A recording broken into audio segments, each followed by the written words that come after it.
আমি এখানে ঘুরতে আসছি। জায়গাটা অনেক সুন্দর, কিন্তু রাস্তাটা অনেক কাদা। এই রাস্তাটা যদি একটু ভালো করা হতো তাহলে খুব ভালো হতো, পরিবার সহকারে আসা যেত। এখানে অনেক মানুষ আগে আসছিল, এখন আর অত কেউ আসে না। জায়গাটা মানে রাস্তাটা অনেক কাদা, পানি জমে আছে। তারা ধরেছে এই খেলনাগুলোতে, ওগুলো যদি একটু ঠিক করা যেত তা খুব ভালো হতো। আমাদের নীলফামারীর ঐতিহ্য একটা জায়গা হচ্ছে নীলসাগর পর্যটন কেন্দ্র, কিন্তু খুব দুঃখের সহিত বলতে হয় আমাদের এই নীলসাগরের মধ্যে অনেক ত্রুটি বা সমস্যার সম্মুখীন আমরা হই। আমরা দেখতে পারি আমাদের পর্যটনরা আসে, সেখানে সিকিউরিটির ব্যবস্থা ঠিকমতো নাই।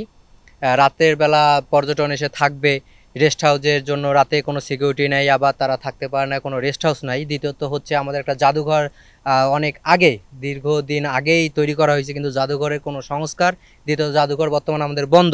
আমরা এখানে খেলতে আসি, এগুলো কাটা, হাত দিলে হাত কাটা যায়, সেজন্য ভয়ে উঠতে পারি না। এগুলো ঠিক করে দিলে আমাদের একটু ভালো হতো।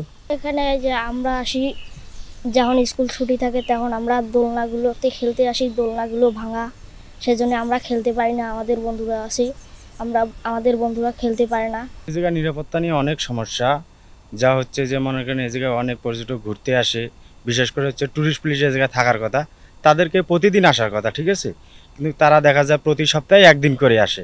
বা অনেক পর্যটক ঘুরতে আসে, দেখা যায় এই জায়গায় অনেক বিশৃঙ্খলা ঘটবে, কিন্তু এটা সামাল দেওয়ার মতো কোনো লোক থাকে না। উত্তর পাড় এবং পশ্চিম পাড় প্রাচীরের যে অবস্থা, মানুষ মধ্যে সবসময় ঢুকতেছে বাইরেতেছে, ঢুকতেছে বাইরেতেছে, মেন হলো পেটা থেকে। এই বাউন্ডারি সংস্কার না করা পর্যন্ত ভিতরে কোনো নিরাপত্তা থাকবে না। আর আমাদের মনে করেন যে সিজন হলো শীত সিজন একটা মোটামুটি। আর ধরেন যে দুইটা ঈদ হয়, তাতে কিছু লোকজন হয়। আর এই সময়ের ভিতরে যে সিগুর অভাব, মানে বাউন্ডারি যতক্ষণ পর্যন্ত আমাদের এখানে না হওয়া পর্যন্ত কোনো আমাদের এখানে নগদ পেমেন্টে 500 টাকা পর্যন্ত ক্যাশব্যাক, আর লেনদেনে প্রতিদিন ডিপ ফ্রিজ এবং ঘন্টায় ঘন্টায় এসি টিভি সহ দারুণ সব গিফট। নীলফামারীর একমাত্র পর্যটন কেন্দ্র বলা যায়, নৈসর্গিক প্লেস, সেটা হলো নীলসাগর দিঘি। এখানে পর্যটকদের আনাগোনা সবচেয়ে বেশি দেখা যায় শীতকালীন সময়ে, যখন আমাদের অতিথি পাখি আসে তখন পর্যটকের একটা সমাগম ঘটে। তারপর বাকি সময়টা বছরের সারা বছরেই দেখা যায় যে খুবই অল্প সংখ্যক পর্যটকের আনাগোনা থাকে, এবং এখানে আমাদের কিছু সংস্কার এবং কিছু উন্নয়ন দরকার। এখানে আমি তো প্রায় আসি অবশ্য, আর এখানে আসি যখন এগুলা নতুন যখন মেরামত করছিল তখন ছিল আর এক ধরনের আকৃষ্ট, মানুষ ভালোবাসত জায়গাটাকে।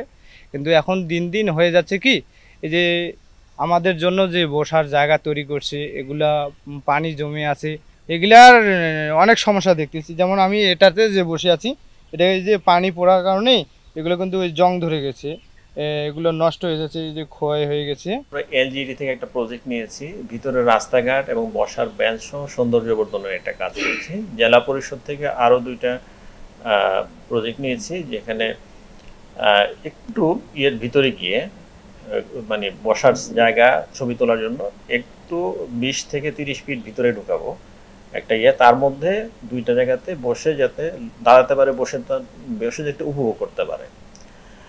পাশাপাশি আরেকটা করছে, এখানে এভিয়ারি একটা বড়, বিশাল বড় একটা ইয়ে হবে, যেখানে পাখি থাকবে, অনেক ধরনের বিভিন্ন লেয়ারে পাখি থাকবে। সেখানে ময়ূর থেকে শুরু করে অন্যান্য পাখিগুলো আমরা রাখবো। এবং আরেকটা হলো, আমরা হরিণ শেড করতেছি, দুই জোড়া আমরা হরিণ নিয়ে আসবো। ওখানে হরিণ এবং পাখি, এটা দর্শনার্থীর জন্য উন্মুক্ত থাকবে এটা। পাশাপাশি আমাদের ওখানে আমরা নৌকা কিনতেছি, অর্ডারও দিয়ে দিছি, আপনার কয়েকদিনের মধ্যে নৌকা দেখবেন।